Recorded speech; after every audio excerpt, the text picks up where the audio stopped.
Hello les scrap addicts, c'est Justine. On se retrouve aujourd'hui pour une vidéo tuto sur la création de nuanciers. Jusqu'à présent, je n'avais pas du tout de nuanciers et en fait, je me rends compte que je cherche un petit peu mes couleurs. Donc j'avais envie de faire un nuancier. Alors on va peut-être même en faire beaucoup. Parce que du coup j'avais envie d'utiliser, dans le cadre de mon partenariat avec Zibuline, j'avais envie d'utiliser ces fameuses reliures qui sont vraiment très très belles. Des reliures en plastique du coup qui peuvent s'ouvrir et se fermer autant de fois qu'on veut finalement, puisque en fait c'est un petit téton, vous voyez, hein, qui se clipse du coup. Alors, je vais pas y arriver forcément. Vous voyez, en fait c'est juste un petit téton qui se clipse du coup et qui se déclipse. Donc c'est hyper simple du coup à utiliser et on peut l'ouvrir et la refermer comme on veut. Alors, je dirais pas autant de fois qu'on veut parce qu'il y aura un moment donné le système va quand même s'user. Mais voilà, elles sont quand même réutilisables du coup pour plusieurs projets. Et vous pouvez changer les couleurs, vous pouvez ouvrir pour rajouter des feuilles. Voilà, c'est plutôt sympa je trouve comme système de fermeture, notamment pour un nuancier. Donc on va s'atteler à ça tout de suite. Moi j'ai pris du papier aquarelle. Alors je me suis servi du papier aquarelle de chez Action. C'est un nuancier, hein, c'est pas non plus une image artistique que vous allez faire. Donc ça suffit amplement. Et vous allez avoir besoin du coup d'un morceau de 4,5 cm par 14,5 cm. Donc moi c'est les mesures que j'ai utilisées pour pouvoir faire les miennes, parce que vous allez voir qu'en fait j'ai positionné des petits tamponnages dessus pour pouvoir mettre ma couleur. Libre à vous de faire les dimensions que vous souhaitez, là vraiment c'est vous qui choisissez. Et puis du coup au niveau de la quantité, vous prenez ce que vous avez besoin pour pouvoir faire votre nuancier. Forcément si vous avez des centaines de couleurs, il va vous falloir plusieurs pages. Donc je vous fais voir tout de suite ce que j'ai fait au niveau des tamponnages.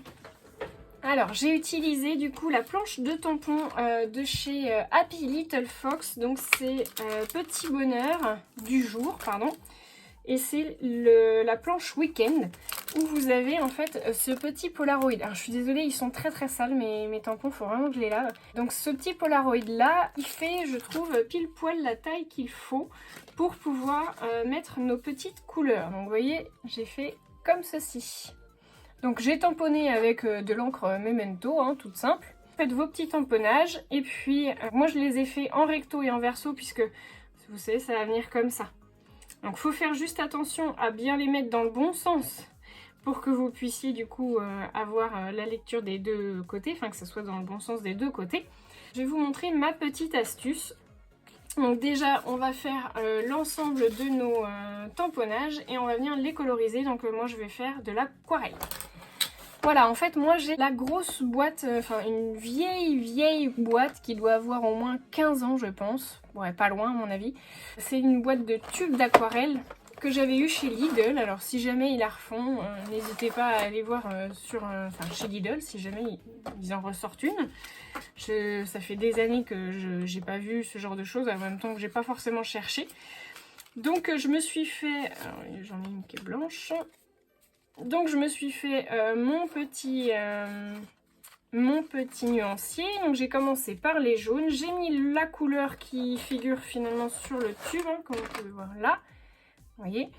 Et donc en fait on le retrouve. Alors j'ai fait recto verso. Donc j'ai fait les orangés. Voilà. J'ai fait gris, noir et marron. Les verts et les bleus avec le violet et le blanc. Voilà. Je ne sais pas si j'étais dans le champ. On va venir faire du coup nos petits trous sur le haut. Et je vous fais voir tout de suite après ma petite astuce. Donc pour pouvoir poser mes petites reliures en plastique, je vais utiliser le dice du coup de chez Zibuline. Donc je vais le positionner avec du washi, comme ça je suis sûre qu'il ne va pas bouger et que mes trous seront toujours au même endroit.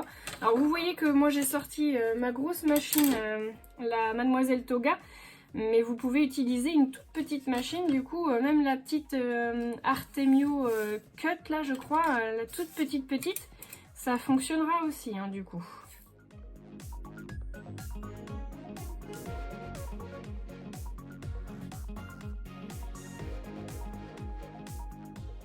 Voilà, donc l'ensemble de mes trous sont faits. Donc j'ai fait l'ensemble de mon petit nuancier. Alors j'ai rajouté finalement la page blanche, je pense que je l'avais mis.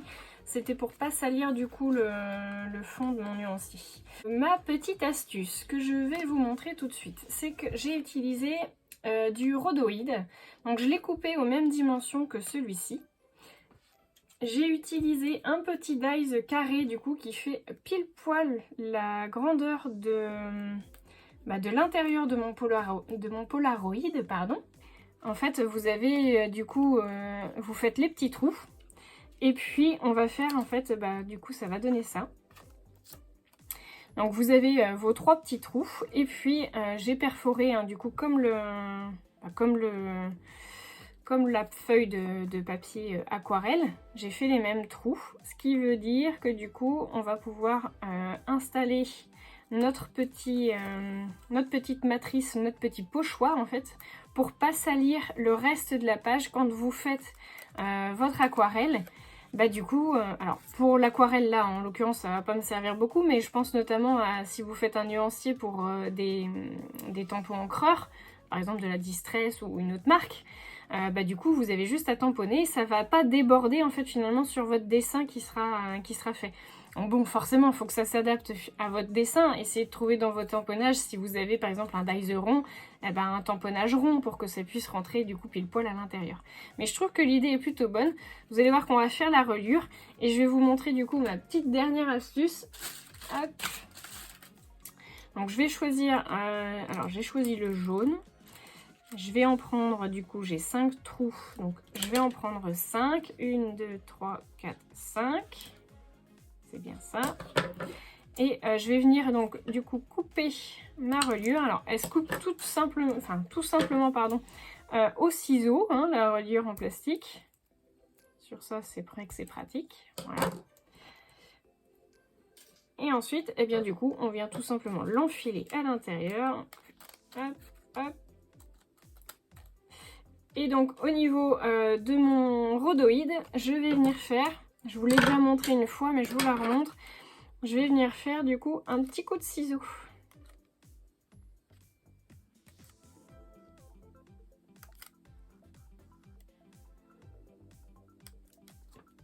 Bon, celle-là le trou est mal placé mais hop. Donc je vais refermer donc en formant mon cercle, enfin mon anneau. Je vais refermer du coup ma reliure.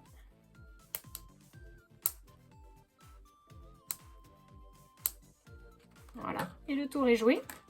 Vous avez du coup votre reliure et vous voyez, alors pour que ça puisse vous servir sur toutes les pages, on a fait un petit coup de ciseau, ce qui veut dire que du coup vous pouvez hop, la repositionner sur la page d'après, qui va donc ici au niveau de mes trous, et j'ai fait mes tamponnages en fonction du coup pour pouvoir avoir du coup dans les deux sens, pour que je puisse faire hop, mon petit tamponnage des deux côtés sans forcément avoir besoin d'enlever ça, ce qui fait qu'en fait ça maintient déjà d'un côté, j'ai besoin de tenir qu'à ce niveau là et puis du coup hop, je fais mes petits tamponnages.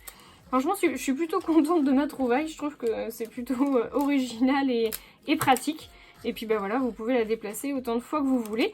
Et puis ce que je vais faire, c'est que moi je vais en faire plusieurs. Je vais les utiliser pour plusieurs choses. Mes feutres à alcool, pour faire des encres, pour faire d'autres aquarelles si jamais je me décide un jour à passer ma commande chez Craftelier.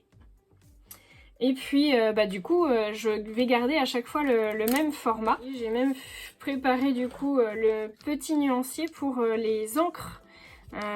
Les cires. Donc là c'est la marque Zibuline du coup, hein, le rose pastèque nacré, donc qui sont les nouveautés d'ailleurs, le bleu givré, le gris perle et puis le vert céladon. Et donc du coup je vais faire exactement le même principe, c'est-à-dire que je vais venir faire mes petits trous, mettre ma reliure et puis en avant, hein, c'est parti. Alors là j'aurais pas besoin de faire un petit pochoir du coup pour pouvoir faire mes ancrages, mais du coup en fait une fois que j'ai fini de faire mon cachet de cire, il reste toujours dans la cuillère un tout petit peu de cire. Et quand on la refait chauffer un tout petit peu, en fait, ça fait des petites gouttes. Et puis du coup, c'est ça que je mets dessus pour que je puisse bien les voir. Parce que des fois, une fois que c'est coulé, en fait, ça n'a plus forcément la même couleur. Donc là, franchement, je trouve que ça donne un chouette résultat et je pense que c'est un nuancier qui peut être très utile. Voilà. Bah écoutez, vous savez tout, je vais faire tous mes petits nuanciers et comme d'habitude, je vous mets à la fin les photos. Je vous fais de gros bisous à tous et je vous remercie encore puisque vous êtes toujours aussi nombreux et nombreuses à me suivre, que ce soit du coup sur Instagram ou sur YouTube. Donc je vous remercie énormément pour votre fidélité et tous vos gentils commentaires. Je vous fais de gros bisous et je vous retrouve très très vite.